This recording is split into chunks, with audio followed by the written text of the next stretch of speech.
there, and welcome back to another installment of SCP Readings with your reader here, Gmodon. Today we're looking at SCP-932. There's a link down in the description for you to follow along as I read out loud.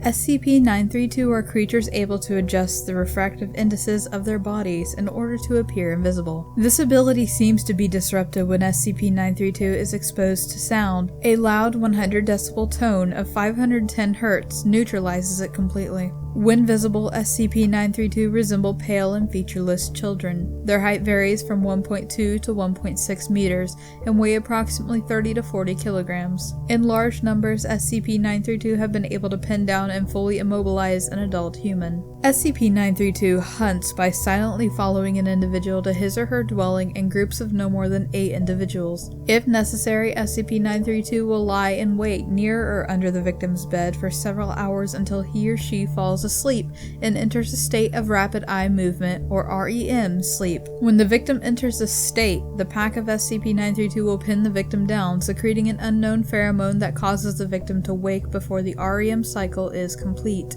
In most cases, the victim will be conscious but immobile, leading to a general feeling of panic. Initially, it was thought that SCP-932 fed on hormones produced by the panicking victim, but Experiment 932-04 Tau test seemed to prove otherwise. SCP-932, for all intents and purposes, feeds on fear. It is unknown how this mechanism works or how it detects REM sleep in its victims. SCP-932 is generally docile and does not actively attack researchers. However, if its feeding schedule is disrupted for more than 21 days, it will seem to be more aggressive and alert to its surroundings, and on occasion has tried to subdue researchers entering its containment chamber despite the researcher being completely awake at the time.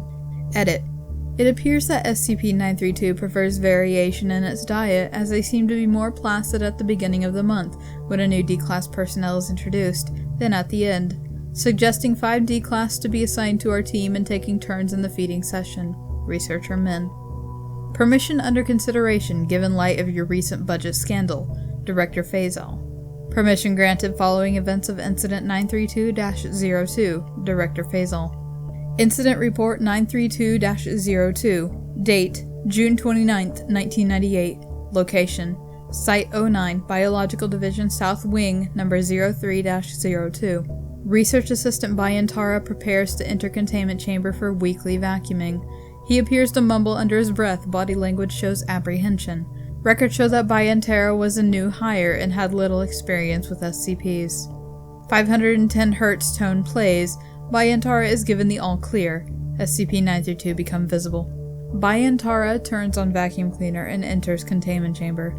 SCP-932-01 through 06 immediately turn to face him and slowly move towards his direction. He appears startled by this reaction, quickly waving the vacuum cleaner around him in an attempt to keep SCP-932 at bay.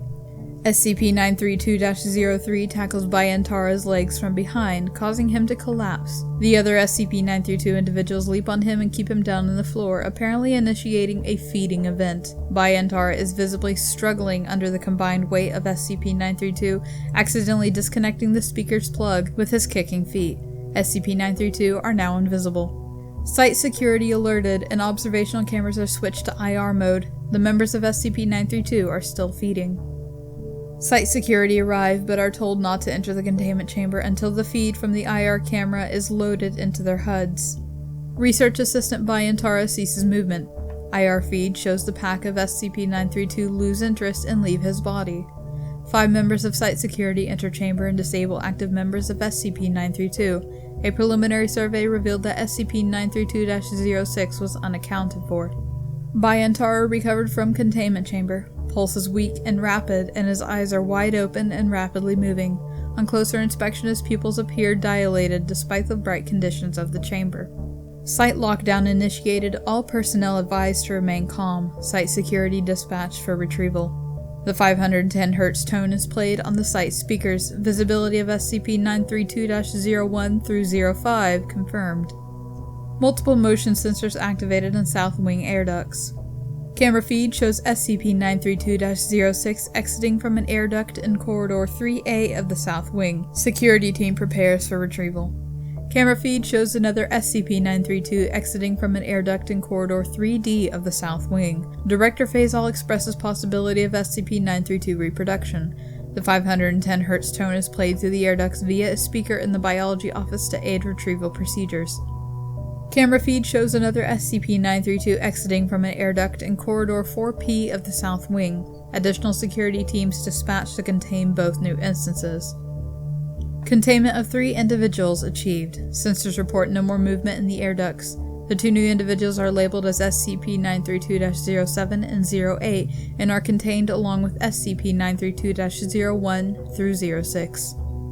Note: Research Assistant Bayantara is in a comatose state and displays no change in behavior.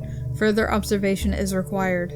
Note: After 47 days on life support, Bayantara appeared to mouth something and his eyes ceased movement. He died of cardiac arrest shortly afterwards. I think he said something like, "too scared to move." Research Assistant Patayong. This SCP sounds a lot like a sleep paralysis episode, where upon waking those that are affected by it are unable to move their bodies, although they are fully conscious. It wears off after some time, but those stuck in that state usually report seeing extremely disturbing and creepy things within their room, and hovering above them and around them. I've always feared the idea of ever having sleep paralysis. It's probably something that I never want to experience. I have severe enough anxiety as it is without having to deal with something like that as well. And I think that's why I find this SCP so fundamentally terrifying. It's sleep paralysis incarnate into these faceless, invisible children. What's even worse is that they seem to feed off that fear, and, as shown in that log, they can apparently reproduce somehow. So there's definitely a chance that there's still some out there that have yet to be captured. So that has been SCP-932. Thank you for joining me on this reading. Like, comment, subscribe, and I will see you guys in the next one.